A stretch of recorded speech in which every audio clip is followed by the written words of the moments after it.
ಸಸ್ಯಾಹಾರದೊಳಗ ನೀವು ಮೇಲು ಕೀಳು ಯಾಕಂತೀವಿ? ಜಗದೀಶ್ ಚಂದ್ರ ಬೋಸ್ ಇಡೀ ಜಗತ್ತಿನಲ್ಲಿನೇ ಸಾಬೀತು ಮಾಡಿ ತೋರಿಸಿದ್ರು. ಏನು ಸಾಬೀತು ಮಾಡಿದ್ರು? ಸಸ್ಯಕ್ಕೂ ಜೀವಾದ, ಅದಕ್ಕೆ ಅದು ಬೆಳೀತದ. ಹೌದಿಲ್ರಿ ಸರ್? ಅನೇಕ ಜನ ಲೆಕ್ಚರರ್ಸ್ ಕೂತಿರಿಲ್ಲಿ, ನಿಮಗೂ ಗೊತ್ತಿರ್ತದ. ಸಸ್ಯಕ್ಕೂ ಜೀವಾದ, ಅದಕ್ಕೆ ಅದು ಬೆಳೀತದ. ಹಾಗಿದ್ರ ಈ ಸಸ್ಯವನ್ನು ಕತ್ತರಿಸಿ ತಿಂತೀರಲ್ಲ, ನಿಮ್ಮನ್ನು ನಾವು ವಿರೋಧ ಮಾಡೋಣ? ಹಾಗಲ್ಲ ರೀ.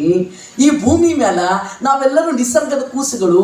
ಯಾರು ಮೀನು ತಿಂತಾರ, ಯಾರು ಮಾಂಸ ತಿಂತಾರ, ಯಾರು ರೊಟ್ಟಿ ಉಣ್ತಾರ, ಯಾರು ಮೊಟ್ಟೆ ತಿಂತಾರ, ಯಾರು ಹಾಲು ಕುಡಿತಾರ, ಯಾರು ಎರಡೂ ತಿಂತಾರ, ಯಾರು ಒಂದೇ ತಿಂತಾರ.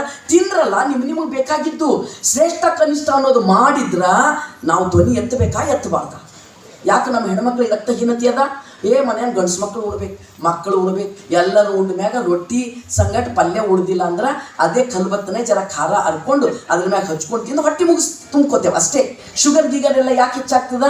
ರೊಟ್ಟಿ ಅನ್ನ ಉಣ್ತೇವು ನಾವು, ಪ್ರೋಟೀನ್ ಏನೂ ತೊಗೊಳಲ್ಲ. ಪ್ರೋಟೀನ್ ತೊಗೋಬೇಕು ಅಂದ್ರೆ ನಟ್ಸ್ಗಳು ತೊಗೋಬೇಕು, ಮೊಳಕೆ ಕಾಳು ತೊಗೋಬೇಕು, ತರಕಾರಿ ತೊಗೋಬೇಕು, ಮಾಂಸ ತಿನ್ನಬೇಕು, ಮೀನು ತಿನ್ನಬೇಕು, ಎಲ್ಲ ತಿನ್ಬೇಕು. ಎಲ್ಲ ಭಾಳ ಪಿರೆ ಇದ್ದಿದ್ದು ತಿಂದ್ರೆ ಮನೆ ಹೆಂಗೆ ನಡೀತದ? ಅದಕ್ಕೆ ನಮ್ಮ ಹೆಣ್ಮಕ್ಳು ಅರೆ ಬರೆ ಉಣ್ತಾರ, ಮೈಯಲ್ಲಿ ರಕ್ತ ಕಮ್ಮಿ ಆಗ್ತದ, ಹೊಟ್ಟೆ ತುಂಬ ಉಣ್ಬೇಕಂದ್ರೂ ಮನೆಗೆ ಏನು ಇರಲ್ಲ. ಇಷ್ಟು ಬಡತನ ಇಟ್ಕೊಂಡು ನಮ್ಮ ಹೆಣ್ಣು ಮಕ್ಕಳು ಇವತ್ತು ಭಾರಿ ಏನೆಲ್ಲ ಮಾಡಬೇಕು ಅಂದ್ರೆ ಹೆಂಗೆ ಸಾಧ್ಯ ಅದ ಹೇಳ್ರಿ? 3 ಪಟ್ಟು ಕೆಲಸ ಮಾಡುವ ಹೆಣ್ಮಕ್ಳನ್ನ ಹೆಣ್ಬಾರ್ಗಿ ಅಂತ ಕರಿತೀವಿ. ಹೆಣ್ಣನ್ನು ಎದಕ್ಕೂ ಹಕ್ಕಿಲ್ಲ ಅಂತ ಕರಿತೀವಿ. ಹೊಟ್ಟೆ ತುಂಬ ಇವತ್ತು ಉಣ್ಲಿಕ್ಕಾಗಲ್ಲ. ಮಕ್ಕಳ ವಿಷಯಕ್ಕೆ ಬಂದ್ರೆ, ಕೊನೆ ಮಾತಿಗೆ ಬರ್ತಾ ಇದ್ದೀನಿ, ಮಕ್ಕಳ ವಿಷಯಕ್ಕೆ ಬಂದ್ರೆ ನೀವು ನನಗೆ ಹೇಳ್ರಿ, ತಾಯಿ ಒಂದು ಮಗುವಿಗೆ ಜನ್ಮ ನಾವೇ ಕೊಡ್ತೀವಿ. ನಮ್ಮ ಶಕ್ತಿ ಕೇಂದ್ರ, ಗರ್ಭಾಶಯ ನಮ್ಮ ಶಕ್ತಿ ಕೇಂದ್ರ. ಮನುಸ್ಮೃತಿ ಹೇಳ್ತದ, ಮುಟ್ಟಾದ ಮಹಿಳೆಯರನ್ನು ಮುಟ್ಟಬೇಡ್ರಿ, ಹೆಣ್ಣು ಅಂದ್ರೆ ನರಕ. ಅರೆ ವಾ ಮಕ್ಕಳೇ, ಮುಟ್ಟು ತಡೆದು ಬಂದರೆ ನೀವು ಹುಟ್ಟಿ ಬಂದು ದೊಡ್ಡವಾದ ಮ್ಯಾಗ ಮುಟ್ಟಾದ ಹೆಣ್ಮಗಳಿಗೆ ಮುಟ್ಕೋಬೇಡ ಅಂತಿದ್ದಿ. ನೀನು ಎದೆ ಹಾಲು ಕುಡಿಸಿದಾಗ ನಾವು ಮುಟ್ಟಾಗಿದ್ದೀನಿ ಪ್ರತಿ ತಿಂಗಳು. ಮುಟ್ಟು ಅಂದ್ರೆ ಏನು? ತಿಂಗಳ ಋತುಸ್ರಾವ. ನಾವು ಶಬ್ದಗಳನ್ನ ಬದಲು ಮಾಡ್ಕೊಳ್ಬೇಕು. ಮುಡ್ಚೆಟ್ಟು, ಮುಟ್ಟು, ಮೈಲಿಗೆ. What is this nonsense? ಹೌದಾ? ಇದೊಂದು ನಿಸರ್ಗದ ಒಂದು ಪ್ರಕ್ರಿಯೆ ಅದ ಅಷ್ಟೇ, ಸ್ವಾಭಾವಿಕ ಪ್ರಕ್ರಿಯೆ ಅಷ್ಟೇ. ಹಂಗಿದ್ದಾಗ ನೀ ಮುಡ್ಚೆಟ್ಟಾದ ಹೆಣ್ಮಗಳನ್ನ ಮುಟ್ಕಬಾರ್ದು, ಅದು ಇದೆಲ್ಲವೂ ಸಹಿತ ಅತ್ಯಂತ ತಪ್ಪು ನಂಬಿಕೆಗಳು ನಮ್ಮ ಜನರ ತಲೆ ಒಳಗ ಹಾಕ್ಯಾರ. ಸೊ ನಮ್ಮ ಹೆಣ್ಣುಮಕ್ಕಳು 3 ಪಟ್ಟು ಕೆಲಸ ಮಾಡಿದ್ಮೇಲೆ ಸಹಿತ ನಮ್ಮನ್ನು ಸಮಾನತೆಯಿಂದ ನೋಡ್ಲಾರ್ದಂಥ ಪರಿಸ್ಥಿತಿ ಇವತ್ತು ನಮ್ಮ ಮಧ್ಯದಲ್ಲಿ ಅದ. ಇದು ಬದಲಾಗಬೇಕಾ? ಇಲ್ಲ ಬದಲಾಗಬೇಕಾ? ಬಟ್ ನಮ್ಮ ಹೆಣ್ಮಕ್ಳ ತಲೆಯಾಗ ನಾವು ಟಿ ವಿ ಮುಖಾಂತರ ಒಂದು ವಾದ ಹಾಕ್ಲತ್ತೀವಿ, ಒಂದು ಜಾಹೀರಾತು ಬರ್ತದ. ಬಾಬಾ ಸಾಹೇಬ್ ಅಂಬೇಡ್ಕರ್ನ ಅರ್ಥ ಮಾಡ್ಕೊಳ್ಬೇಕು ಅಂದ್ರೆ ನಮ್ಮ ಮನಸ್ಥಿತಿಗಳನ್ನು ನಾವು ಕನ್ನಡ ನೋಡ್ಕೋಬೇಕು. ಕನ್ನಡ ನೋಡ್ಕೊಂಡ್ರೆ ಮಾರಿ ಕಾಣಿಸ್ತದೆ. ಮನಸ್ಸಿನ ಮೆದುಳಿನ ಒಳಗಿನ ವಿಚಾರ ಹೆಂಗೆ ಕಾಣಿಸ್ಬೇಕು ಅನ್ನೋದಕ್ಕೆ ನಾವು ಬಾಬಾ ಸಾಹೇಬ್ ಅಂಬೇಡ್ಕರ್ ಅವರದ್ದು ವಿಚಾರಗಳು, ಬರಹಗಳು, ಪುಸ್ತಕಗಳವ, ಭಾಷಣ ಮತ್ತು ಬರಹಗಳು ಪುಸ್ತಕಗಳವ. ದಯವಿಟ್ಟು ಎಲ್ಲರ ಮನೆಯೊಳಗೆ ಒಂದೊಂದು ಲೈಬ್ರರಿ ಇಡ್ರಿ. ಬೇಕಾದ್ರೆ ರೇಷ್ಮೆ ಸೀರೆ ಕಮ್ಮಿ ಮಾಡಿರಿ, ಅಥವಾ ಒಂದು ಭಾಂಡಿ ಕಮ್ಮಿ ಮಾಡಿರಿ, ಮತ್ತೇನಾರ ಕಮ್ಮಿ ಮಾಡಿರಿ. ಎಲ್ಲರ ಮನೆಯೊಳಗೆ ಒಂದೊಂದು ಲೈಬ್ರರಿ ಇರಲಿ. ನಿಮ್ಮ ಮಕ್ಕಳು ಹುಟ್ಟಿ ಬೆಳೀತಾ ಹೋದಂಗೆ ಅವರೇನು ಪುಸ್ತಕ ನೋಡಲಿ. ಹಿಂಗೆ ಪುಸ್ತಕ ನೋಡಿ ಬೆಳೆದ್ರೆ ಮಕ್ಕಳು ಮನುಷ್ಯರಾಗ್ತಾರ. ಮೂಪ್ ಕಾಲಕ್ಕೆ ನಿಮಗೆ ಗಂಜಿ ಹಾಕ್ತಾರ. ಪುಸ್ತಕ ನೋಡಲಿಲ್ಲ ಅಂದರೆ ಟಿ ವಿ ನೋಡ್ತಾರ, ಇಲ್ಲ ಮೊಬೈಲ್ ನೋಡ್ತಾರ. ಟಿ ವಿಯಾಗ ಏನು ಬರ್ತದ? ಒಬ್ಬ ಗಾಡಿ ತೊಗೊಂಡು ಬರ್ತಾನ, ಹುಡುಗಿ ನಿಂತಿರ್ತಾಳ, ಅವ ಗಾಡಿ ಮ್ಯಾಗ ಕೂಡಂತಾನ, ಈಕಿ ಸನಿ ಹೋಗ್ತಾಳ, ಪಶನ ವಾಸನೆ ಬರ್ತದೆ. ಈಗ ನಂಗೆ ಪಶನ ಹೊಂಟದಲ್ರಿ, ಪಶನ ಯಾರಿಗೆ ಬರ್ತದ? ದುಡಿಯೋರಿಗೆ ಪಶನ ಬರ್ತದ, ಎಸಿದಾಗ ಕೂಡೋರಿಗೆ ಪಶನ ಬರ್ತದ. ಆಕಿ ಚೀಚಿ ಅಂತ ಮೂಗಿ ಮಾಡ್ಕೊಂಡು ಬಾಜಿಗೆ ಹಾಕ್ತಾನೆ. ಮತ್ತೊಬ್ಬ ಹುಡುಗ ಬರ್ತಾನ, ಅವ ಏನೇನೋ ಹೊಡ್ಕೊಂಡಿರ್ತಾನ. ಏನಂತಾರ ಡ್ಯಾಂಡ್ರಫ್, ಸಾರಿ ಏನಂತ ಸೆಂಟ್ ಹೊಡ್ಕೊಂಡು ಬಂದಿರ್ತಾನ. ಅದು ಯಾವುದೋ ಫಸ್ಟ್ ಕ್ಲಾಸ್ ಸೆಂಟ್. ಈಕಿ ಸಮೀಪ ಬರ್ತಾಳ, ಒಳ್ಳೇದು, ಅವ್ನ ಗಾಡಿ ಮೇಲೆ ಕೂಡ್ತಾಳ, ನಡೀತಾಳ. ಅಂದ್ರೆ ಅರ್ಥ ಏನು? ಬೆವರ ಬರೋದನ್ನ ನಮ್ಮ ಹೆಣ್ಮಕ್ಳು ಸಹಿಸಲ್ಲ. ಬೆವರಿಲ್ಲದ ಜನ ಬೇಕು ನಮಗ. ಏನು ಬೆವರು ಯಾರಿಗೆ ಬರ್ತದ? ದುಡಿಯೋರಿಗೆ ಬೆವರು ಬರ್ತದ. ಅಂದ್ರೆ ನಮ್ಮ ಜನರ ತಲೆ ಒಳಗ ನಾವು ಬೆವರಿನ ವಿರುದ್ಧ, ಶ್ರಮದ ವಿರುದ್ಧ ನಮ್ಮ ಮಕ್ಕಳ ಮೈಂಡ್ ರೆಡಿ ಮಾಡ್ಲತ್ತಾವ. ಟಿ ವಿ ನಾವು ವಾವ ಅಲ್ಲತ್ತೀವಿ. ಇನ್ನೊಂದು ಬರ್ತದ್ರಿ, ಅದು ಯಾವುದು ಮಕ್ಕಕ್ಕೆ ಹಚ್ಕೊಂಡು ಕೂಡಲೇ fair and lovely. Yes, fair and ಲವ್ಲಿದು ಒಂದು ಜಾಹೀರಾತು ಬರ್ತದ.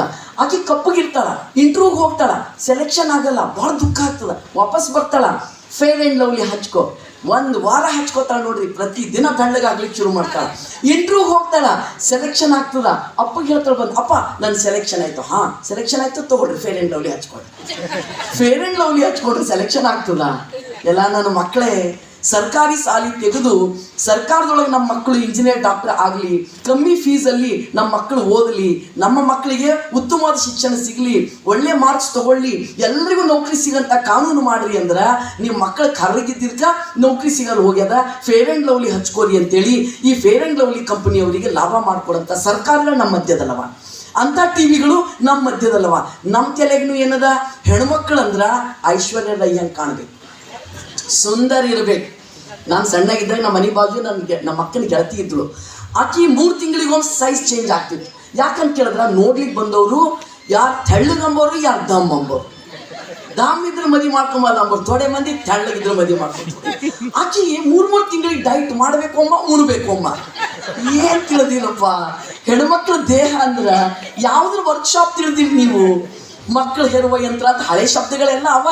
ಹೆಣ್ಮಗಳಂದ್ರ ಗಂಡಸರಿಗೆ ಆ ಮನಿ ಒಂದು ಕಡೆ ನಾವು ಐಶ್ವರ್ಯ ರೈ ಹಂಗೆ ಕಾಣ್ಬೇಕು, ಬೆಳ್ಳಗೆ ಸುಂದರ ಚಂದ ಹೂ ಎಲ್ಲ. ಮತ್ತು ರೊಟ್ಟಿ ಬಡಿಯಾಗ ನಾವು ಒನಕೆ ಹೋಗೋವಾಗ್ಬೇಕು, ಬಟ್ಟಿ ಒಗೆ ಒನಕೆ ಹೋಗೋ, ಬಾಂಡೆ ತಿಕ್ಕಾಗ, ಕಸ ಹೊಡ್ಯಾಗ, ದನ ಕೆಲಸ ಮಾಡಾಗ, ಓಡಿ ಕೆಲಸ ಮಾಡಾಗ PT ಉಷಾ ಆಗಬೇಕು, ಒನಕೆ ಹೋಗೋವಾಗಬೇಕು, ಕಿತ್ತೂರು ರಾಣಿ ಚೆನ್ನಮ್ಮ ಆಗಬೇಕು. ಮತ್ತು ಗಂಡ ಬಂದ್ರ ಐಶ್ವರ್ಯ ರೈ ಕಾಣಬೇಕು. ಹೆಂಗೆ ಸಾಧ್ಯ ಹೇಳ್ರಿ ಇದು? Is it possible? ಸಾಧ್ಯ ಅದ? ಈ ದೇಹವನ್ನ, ಈ ಪ್ರಸಾದ ಕಾಯವನ್ನ, ದುಡಿಮೆಯ ಈ ದೇಹವನ್ನ ನಿಮ್ಮ ಮನೋಕಾಮನೆಗೋಸ್ಕರ, ನಿಮ್ಮ ಭೇದ ಭಾವದ ನೀತಿಗೋಸ್ಕರ ನಮ್ಮ ಹೆಣ್ಮಕ್ಳನ್ನ ಈ ರೀತಿ ಬಳಸ್ತೀವಿ ಅಂದ್ರ ಬಾಬಾ ಸಾಹೇಬ್ ಅಂಬೇಡ್ಕರ್ ಹೇಳಿದ್ರು, ನೋ, ಸ್ತ್ರೀ ನಿಮ್ಮ ಬಳಕೆಯ ವಸ್ತು ಅಲ್ಲ. ಸ್ತ್ರೀ ಅಂದ್ರ ನರಕ ಅಲ್ಲ, ಸ್ತ್ರೀ ಅಂದ್ರ ಸ್ಮಶಾನ ಅಲ್ಲ. ಸ್ತ್ರೀ ಅಂದ್ರ ನಮಗೆ ಜನ್ಮ ಕೊಟ್ಟಂತ ತಾಯಿ, ನಮ್ಮ ಸಹಜೀವಿ.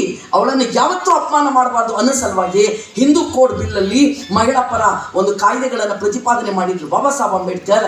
ಮೊಟ್ಟ ಮೊದಲ ಮಂತ್ರಿ, ತಮ್ಮ ಕಾನೂನು ಮಂತ್ರಿಗಿರಿಗೆ ರಾಜೀನಾಮೆ ಕೊಟ್ಟಂಥವ್ರು ಯಾರಾದರೂ ಸಿಕ್ಕರ ಬಾಬಾ ಸಾಹೇಬ್ ಅಂಬೇಡ್ಕರ್. ಹೇಳಿದ್ರು, ತಂಗಿಯವರು ಮಾತಾಡಕ್ಕೆ ಹೇಳಿದ್ರು,